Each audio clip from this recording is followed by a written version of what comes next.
एक लंबी यात्रा करनी पड़ी है, आजादी की यात्रा। इस यात्रा में हजारों लाखों लोगों ने अपनी जान की कुर्बानी दी। 1919 जलियांवाला बाग। आज हमारी बैसाखी का दिन है, लेकिन पूरा पंजाब बैसाखी नहीं मनाएगा। हम सब बैसाखी नहीं मनाएंगे।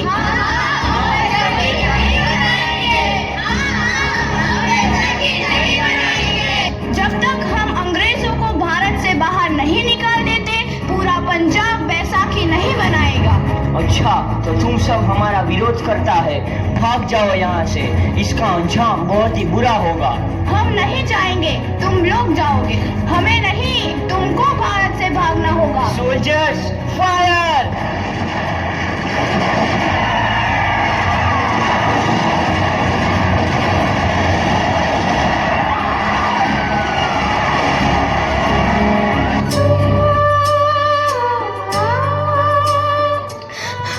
ये जमीन हमारी, ये धरती हमारी, ये खेत हमारे। अभी थोड़ी देर पहले हमारी ये फसलें लहरा रही थी, पर इन अंग्रेजों ने हमारी फसलें बर्बाद कर दी। इन अंग्रेजों ने एक ही झटके में इन सब फसलों को काट दिया। इस अत्याचार से हम डरेंगे नहीं, इस अत्याचार का बदला लेकर रहेंगे। हम आजादी लेकर रहेंगे। जलियांवाला बाग हर हिंदुस्तानी की आंख नम कर गया। इस कांड में कितने मासूमों की आहुति चढ़ गई, इतनी हैवानियत से इंसानियत कत्ल कर दी गई। जलियांवाला बाग के हत्याकांड ने आजादी की आग में घी देने का काम किया। मासूम औरतों, बच्चों की दर्द भरी चीखें और सिसकियां इनकलाब का गूंज बनकर उभरी। लाला लाजपत राय, भगत सिंह, राजगुरु, सुखदेव सरीखे क्रांतिकारियों ने भारत की इस जमीन से विदेशी दरिंदों को निकाल फेंकने के मंसूबे मजबूत कर लिए। 8 अप्रैल 1929 लाला लाजपत राय के नेतृत्व में साइमन कमीशन के खिलाफ एक भारी जुलूस निकाला गया। Simon commission, Simon commission, Simon commission, Simon commission, Simon commission, Simon commission, Simon commission, Simon commission. तुमको हमारी बात समझ में नहीं आती? Stop this!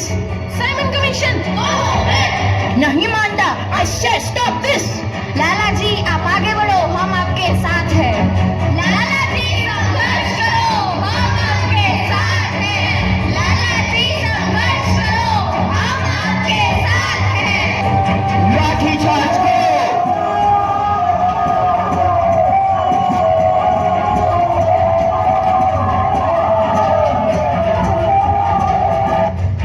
अरे लाला जी को तो बहुत गहरी चोट लगी है, उनका सर फट गया है। मेरे शरीर में लगी एक एक लाठी अंग्रेजी सरकार के कफन में कील का काम करेगी। ये आजादी की लड़ाई रुकनी नहीं चाहिए। ये जिम्मेदारी मैं तुम सबको सौंप कर जा रहा हूँ। लाला लाजपत राय की दर्दनाक मौत के बाद ब्रिटिश सरकार की सेंट्रल लेजिस्लेटिव असेंबली की बैठक में 2 बम धमाके की आवाज सुनाई दी।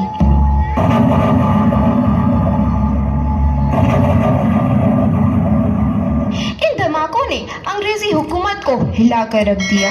इस घटना को अंजाम देने वाले भगत सिंह, राजगुरु और सुखदेव ने अपने आप को अंग्रेजों के हवाले कर दिया।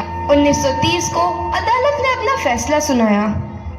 मुलजिम भगत सिंह, मुलजिम राजगुरु, मुलजिम सुखदेव को दफा 121 और दफा 302 के तहत ये अदालत तीनों को मुजरिम करार देती है और इस गुस्ताखी के लिए ये अदालत इन तीनों को सजाए मौत की सजा सुनाती है। सरफरोशी की तमन्ना अब हमारे दिल में है, देखना है जोर कितना बाजुए कातिल में है।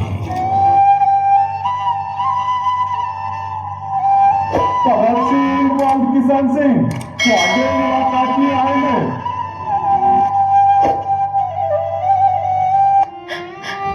पुत्र की हाल है तेरा?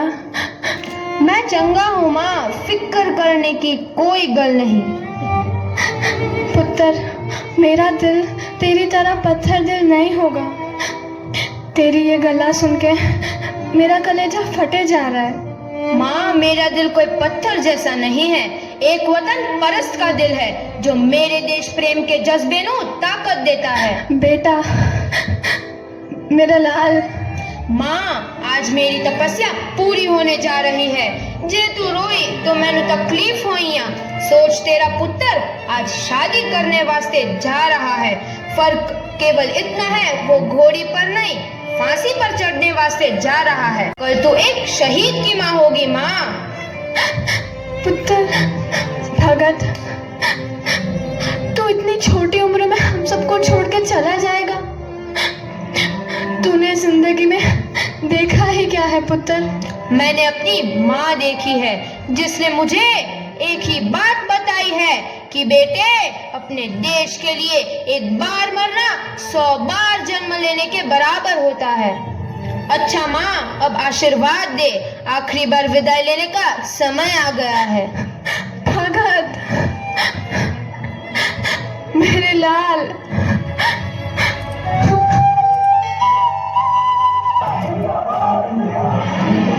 भगत सिंह, तुम्हारी कोई आखिरी ख्वाहिश? हमारे हाथ खोल दिए जाए। हम तीनों दोस्त एक दूसरे से गले मिलना चाहते हैं। उनके हाथ खोल दिए जाए।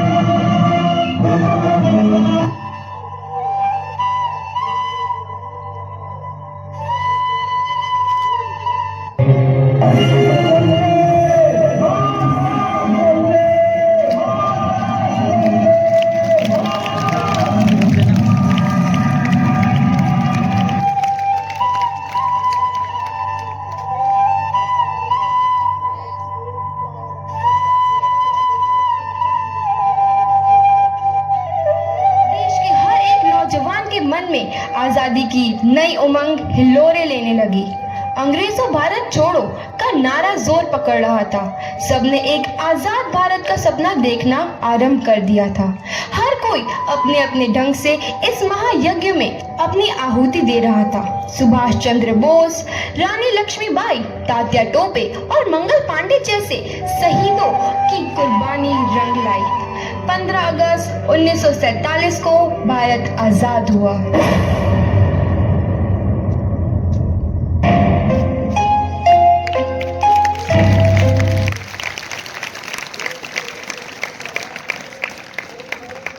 वाह,